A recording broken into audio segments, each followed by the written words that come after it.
I'm the first New York Times perfume critic. I'm the only New York Times perfume critic. And as a matter of fact, as far as we know, I am the only professional perfume critic operating in the English language right now, or primarily in the English language, I should say. We're going to smell a lot of things tonight. We're going to have a lot of fun. This is why I guess I came at the end of the day. The first question is always, well, how the hell did you get this job? Which is a legitimate question. And the reason is that I have there are two reasons. The first reason is I have a master's degree from Johns Hopkins in international economic theory, Ricardian trade theory, and Japanese political economy, naturally. And I was reporting for U.S. News & World Report. I was actually standing at the Gare du Nord train station in Paris about 10 years ago. And I started talking to the guy behind me, and he said, what do you do? I said, oh, I'm a journalist. I do political reporting. I had done some science reporting then for the Atlantic Monthly. And he said, oh, I'm a scientist. I said, really, what do you do? And he said, I do smell. Fabulous. What the hell does that mean? We get on the Eurostar. We put our crap down in our seats. We met in the refreshments car, in the dining car. And the entire 3 hours and 15 minutes to London, we talked, and he told me about smell. I wound up, we pulled into Waterloo. I said, I'm going to write about you. I wound up writing a book about him called The Emperor of Scent.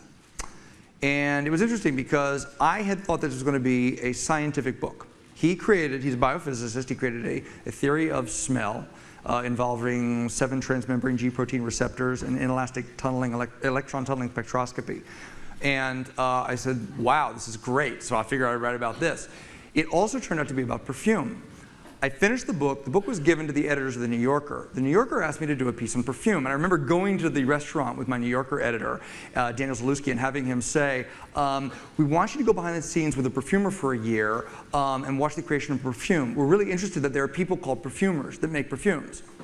I said, how the hell do you think perfumes got made? And he said, I don't know, you don't think about it. It's the sort of thing where there's, you go to Gristides or D'Agostino's and there's milk, and it's a white liquid in a plastic jug. He said, you don't think about the cow, you don't think about pasteurization. I said, great. So I went and I spent a year in Paris with the Hermès perfumer, Jean-Claude Dedenin, and I followed the creation of a perfume there. And it was really interesting, it was wonderful. Came back, spent a year with Sarah Jessica Parker in New York City watching her create a perfume. And I wrote this last book called The Perfect Scent. The Perfect Scent was read by somebody at the New York Times. They called me up, they said, we want you to write for us. I said, sure, I'll be your perfume critic. They said, great. Stefano Tonchi, the head of the T-Style section. So now, have we got this out? Have we got the first one out? You guys have them? Already? Not yet? Well, you'll get them in a second. One of the things I think is interesting is, one thing that Stefano absolutely said, we put out the press release in the New York Times, he stressed, perfume is an art. It is one of the great arts. It is the art that speaks to the sense of smell, just as painting speaks to the sense of sight, and music to the sense of hearing. I'm starting to think the paper bags were not a good idea. We were going to do plastic, and we decided, no, we're going to be eco, right? So there you go. It was a wonderful experience, and I really have loved doing this. The job has led to all sorts of weird things. I did the tasting yesterday with Melissa Kelly. Tonight, I think that Heidi and I are actually literally running out of here to go do a dinner, a perfume dinner, at the Camden Harbor Inn. I create an olfactory dinner with culinary perfumes, les parfums gourmands, which are wonderful perfumes. And I mate them with a 7-course edible dinner. So there's an olfactory invisible dinner and a real dinner. We have a lot of fun with that. Another way that this really changed the way I look at the world was in a very literal sense. And we're going to go on a little trip around the world today with these raw materials. The planet is a giant factory manufacturing astonishing smells.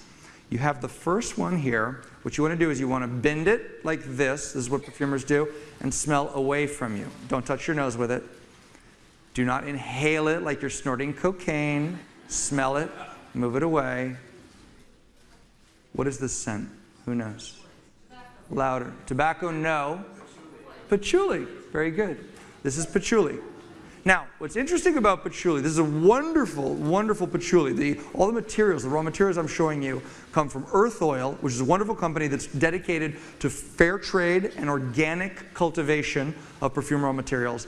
Berger and, now I'm forgetting the other one, Global Essence, and they got all these perfumes, okay? So this one, patchouli is very interesting. 95% of all the patchouli in the world as a raw material comes from Indonesia. It is cultivated by small farmers, thousands of small farmers on Java and Sumatra, and these farmers actually cultivate this. Patchouli is a leafy plant that grows in the ground like a bush. It is phylogenetically related to mint. It has a wonderful, camphoraceous, humid, rotting leaves smell that is cut with a beautiful, dry grass and a woody aspect to it. Now, what is, dirty mind, is patchouli scarce or is it abundant? What's interesting is it's been both, and there's a reason for this. Now, one of the reasons, two reasons for this. One reason for this is that there has been terrible weather for the past couple of years. There have been a lot of problems with this. The tsunami took out a lot of the fields. But the primary reason for it is economic unsustainability. The price of patchouli up until 2005 was around $40 a kilo. Remember that is the market price, all right? That is not what the farmers get. The farmers get a lot less.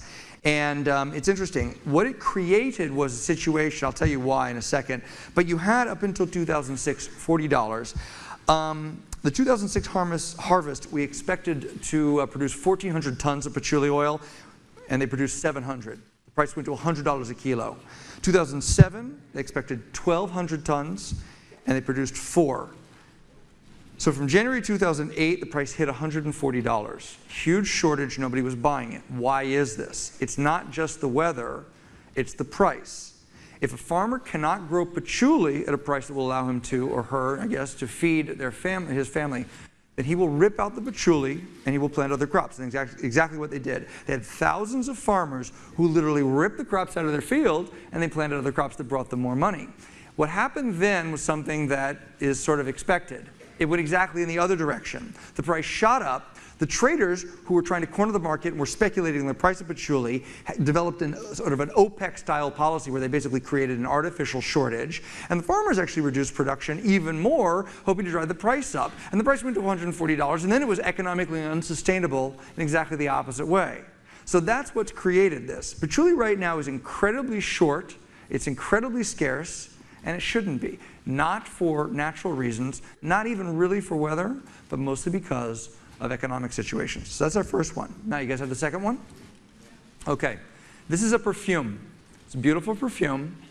It was created, and this will tell you for those of you who know, it was created by a perfumer named Jacques Polge in 2001. It hit the market, and it went straight to the top of the lists. This has been a top 10, as a matter of fact, top 5 perfume.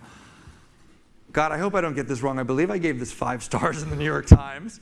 It's a wonderful perfume. Does anybody know what it is? No. CK1?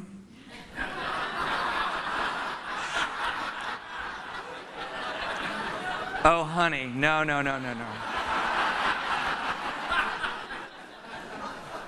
By the way, I'll tell you the secret of CK1. I shouldn't say this. Who has the license for Calvin Klein? I think it's Cody, so Cody's going to get upset.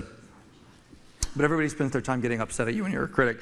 The secret of CK1 is very interesting. It's a synthetic molecule, and there's nothing wrong with synthetic molecules, by the way. Synthetic molecules are the key to modern perfumery, and without them, we would not have modern perfumery. There's nothing wrong. Food should be as natural as possible. Perfume is an art, which means that it is artificial in the best possible way, all right? It was a synthetic molecule called an aldehyde that went into a perfume in 1921, created by Ernst Bull, that changed perfume. It made it actually an abstract art. Anybody know what the perfume was? Chanel No. 5. Chanel No. 5 depends on rose and jasmine and other naturals, but primarily to make it what it is, a synthetic molecule called aldehydes, all right? In this case, we're talking about a natural, all right? This is patchouli. Patchouli plays a primary role in this, and this is Coco Mademoiselle. This is a Chanel perfume. What's most interesting about this, as an aside, is that the patchouli in here, is it natural or is it synthetic? You decide what they do with this patchouli, because Chanel makes an exquisite quality patchouli. They buy only the best products. There are 2 houses that buy the very best products in the world and make their own perfumes and have in-house perfumers that truly control everything. Hermes and Chanel. And Chanel takes the patchouli and they do what's called a fractionalized patchouli. And they take it, and with the technology, they break it into its actual molecules, and then they go in with the perfumers and their technicians, and they actually surgically tweeze out the exact molecules that they want and recombine them into the Chanel patchouli. This they put into Coco Mademoiselle. It's a spectacular achievement. It's a gorgeous patchouli. It's less camphoraceous. They take out a bit of the humidity, a bit out of the rotting leaves. There's a lot to be said for the rotting leaf aspect, by the way, of patchouli. They bump up the woody aspect and the dry grass aspect a bit.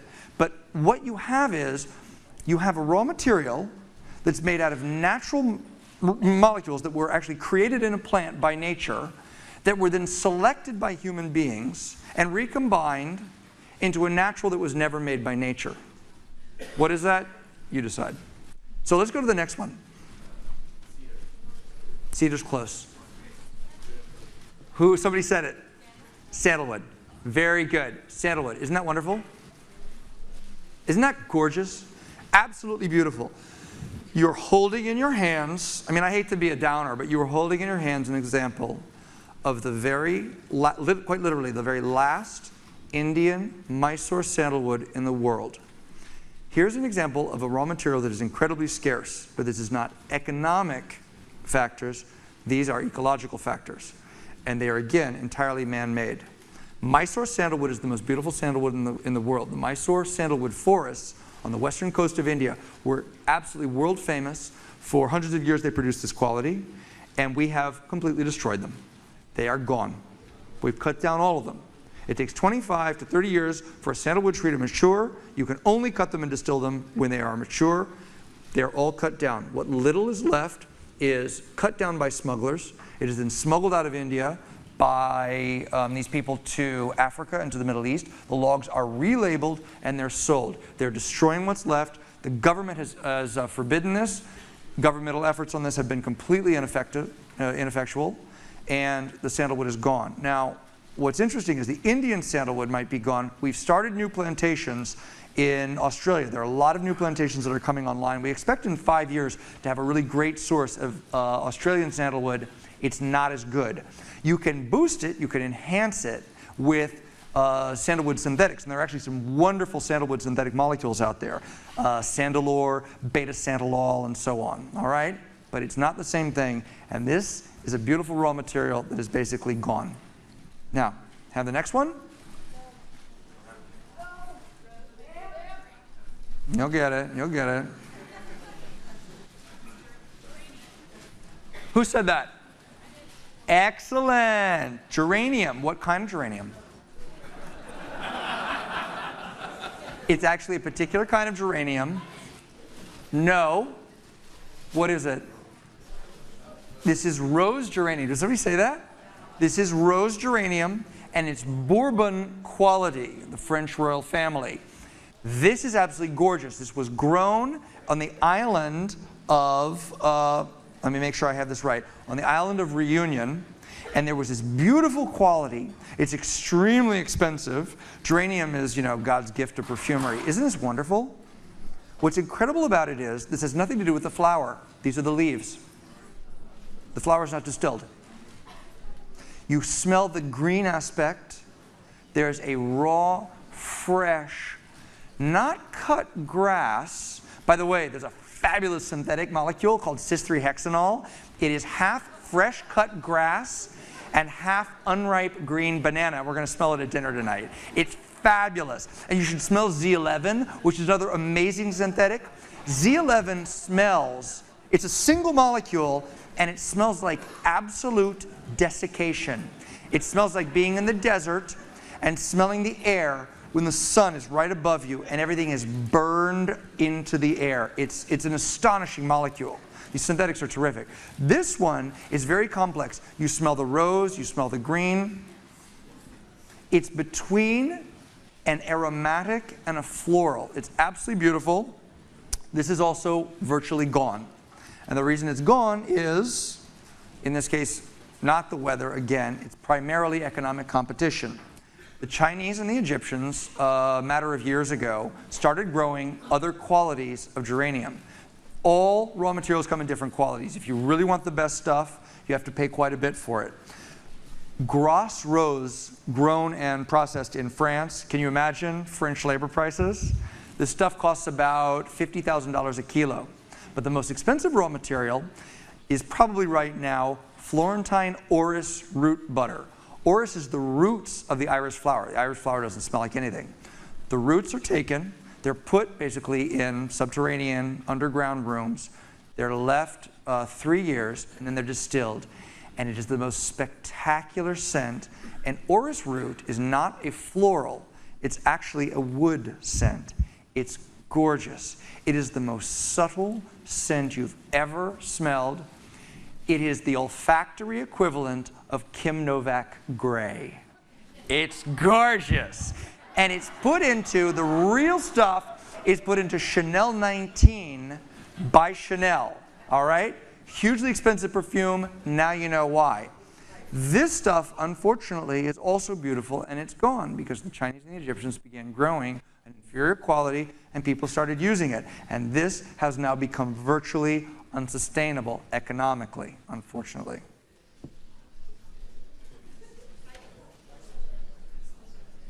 All right, you have the next one?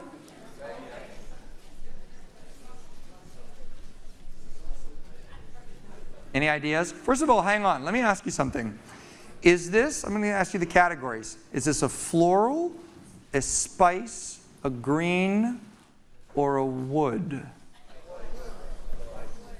Spice. Okay, we're going to go through categories. What was that? We're going to go through categories. How many think of it as it's a wood? How many think it's a spice? Really? A green? And a floral. It's ylang ylang flower. But the point of this is, not just to make you look stupid, the point of this is that it's actually extremely difficult to figure out what's what. Look, people say to me all the time, do you have a bionic nose? No, I don't have a bionic nose. I have a nose that simply smelled stuff. For 10 years, I've been in the trenches, I've been in the lab smelling this stuff. And I can now tell the difference between methyl dihydrojasmonate and cis-3-hexanol because I smelled them for 10 years. And you guys could learn this too. Anybody can learn this. I have a better sense of smell, and neither do perfumers. But they have an educated sense of smell, and it's wonderful. Now, ylang ylang is very interesting. Scarce or abundant? Abundant? It actually is abundant, and it's also scarce. And this is for yet another reason. Farmers grow this in Madagascar. Again, ylang ylang, the flower itself, is actually quite abundant. The problem is that the farmers have to distill it in their own fields. They then have to go out and find wood to burn, to boil the water, to fuel the stills that distill the flower. The wood has been missing. The wood is increasingly scarce, simply wood to burn. They've had to go farther and further afield. The price has shot up, and ylang ylang is now a scarce raw material. And the reason that the wood has been so scarce is because people have burned it all, the farmers have burned it all to distill the ylang ylang. It's a beautiful raw material. It puts you in a bit of a conundrum. All right? You have the next one? Now we're on number 6. We got 2 more to go.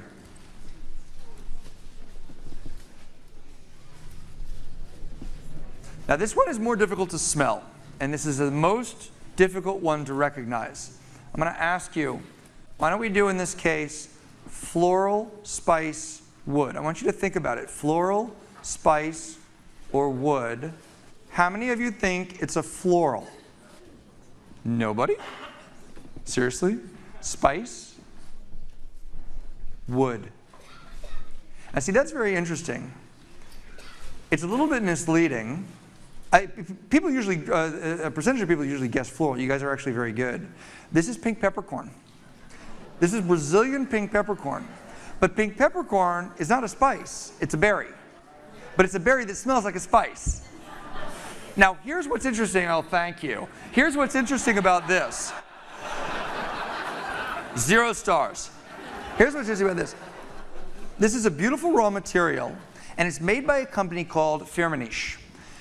These are the companies, the scent makers, that employ the perfumers that actually make the perfumes. You guys hang on 1 second.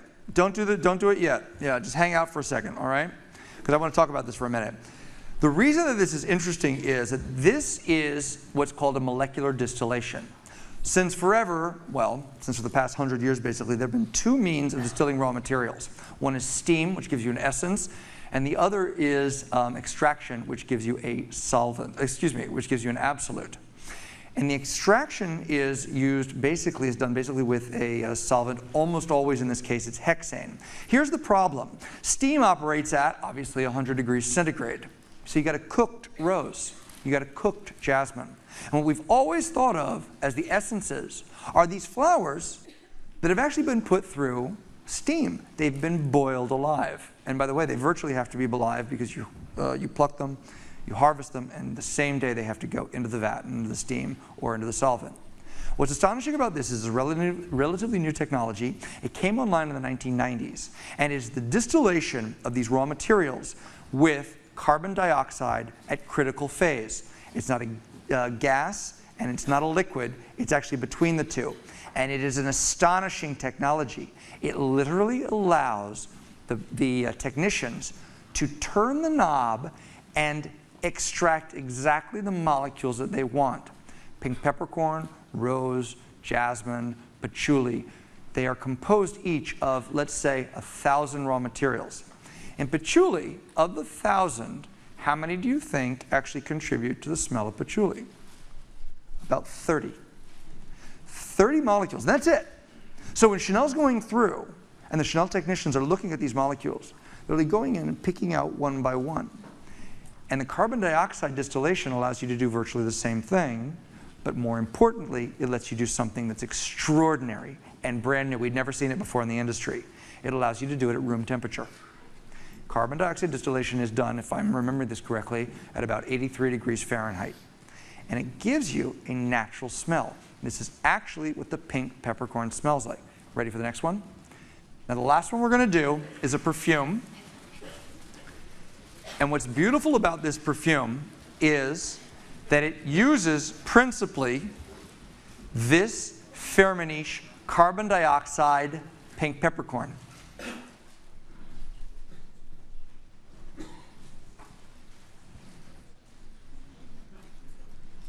I think this is absolutely marvelous. Perfumes are made by artists. There are absolutely terrific artists doing this.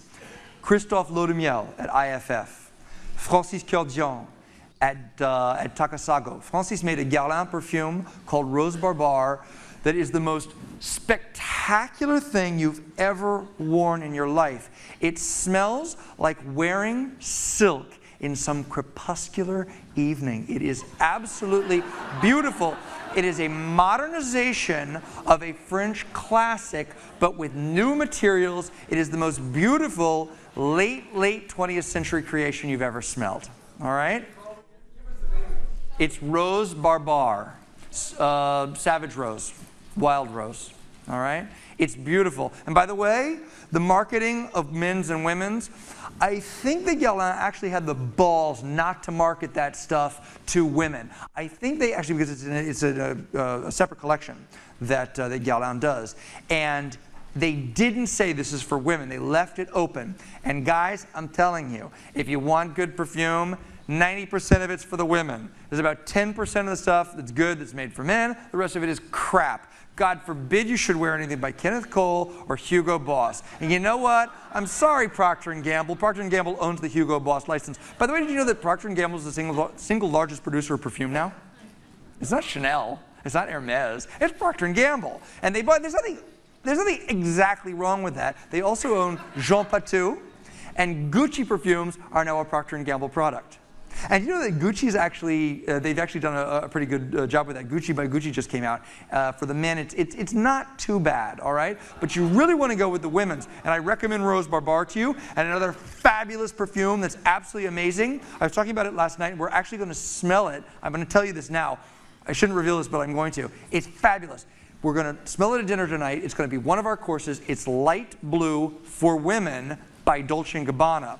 The only reason that they market perfume to women and men, the only reason they gender perfume, is to give heterosexual men psycho-emotional permission to wear scent. That's the only reason, honestly. Seriously. All right? Because otherwise the straight guys, they don't feel too comfortable with it. It's wonderful stuff. And what I loved about it is I've got these sort of these work guys who live in Brooklyn, they live in Bronx, they come in and they're on my floor at the New York Times, and every day my desk is basically sort of loaded with this stuff. I think I have somebody asked me this once, and I usually work from home, sometimes I go into the office, and I probably got about $40,000 worth of perfume at home and probably $100,000 at the office. It's insane. It's pretty cool. I like it. I can't put it on eBay, the New York Times won't let me, but still it's nice. And I started giving it away to these guys who were coming in, the sort of the macho guys or delivery guys, and they'd come in here and this sort of thing, and they go, what should we wear? What should we wear? Yo, I'm going out with this girl, she wants me to smell good. And I gave them this stuff, and I didn't tell them it was for women, and they come back the next week, and she's like, Chandler, she loves it. This stuff rocks. Give me some more. And so I tell them it's for women, and all of them go, whoa, and then they go, don't tell nobody, and then they continue wearing it.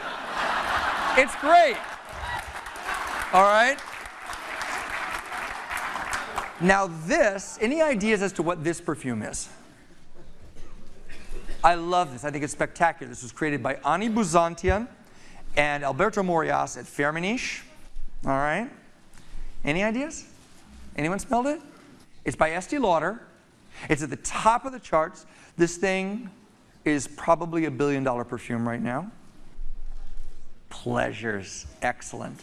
This is Pleasures by Estee Lauder, and it's spectacular. And the reason it's so good is twofold. First of all, it uses this wonderful raw material, and the story of this is actually interesting.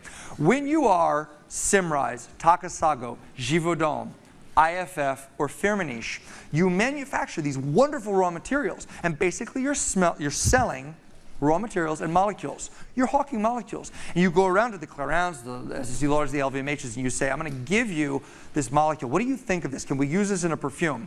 And they went to Estee Lauder, and Lauder liked it so much, they said, not only are we going to pay you the premium, the huge price, I mean, this stuff is very, very expensive. Carbon dioxide distillation, it immensely raises the price. They said, we're going to pay you for the price of this the price for this stuff, and we're actually going to pay a premium for you to take it off the market. We're going to take this stuff entirely off the market. Nobody else is going to have it. We're going to put it in a perfume. It's going to be made by one of your perfumers. And Ani and Alberto crafted this, and it uses this wonderful raw material. But the second reason that this is wonderful is this is an update of really a French classic floral. Coco Mademoiselle is interesting because it's a Chypre category. The Chypre was originally created, there's some debate about this, but whatever, by François Coty, okay? At the beginning of the 20th century. Jean-Claude Ellen says no, but whatever. He says a lot of things. And Chypre is interesting because it has to have 3 raw materials. Labdanum, which is from a bush in the Mediterranean, and it smells like a beaver's armpit. Oak moss, which also smells like body odor, frankly, and is wonderful. And patchouli. And that's what you have, basically, in Coco Mademoiselle. But it's an updated patchouli. Poles brought it into the 20th century. Original Chypres are the olfactory equivalent of Delacroix and Géricault. They are neoclassical French perfumery. Coco Mademoiselle is taking that and it's pushing forward. It's putting an abstract expressionist spin on it, and it's creating a new kind of perfume. And what's beautiful about this is it takes a classic, again, sort of neo-French perfumery, updates it with new raw materials, takes out the heaviness, and produces something that is light and linear and clear. It's a beautiful perfume.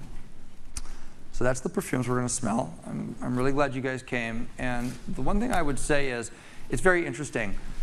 Every bottle of perfume contains the world. It contains every country you can imagine. It contains farmers and smugglers, botanists, chemists, artists. It contains bad economic policy, good agricultural policy, climate change. And if you lost your sense of vision and of hearing, you would still be connected to the world through the art of perfume. Thanks.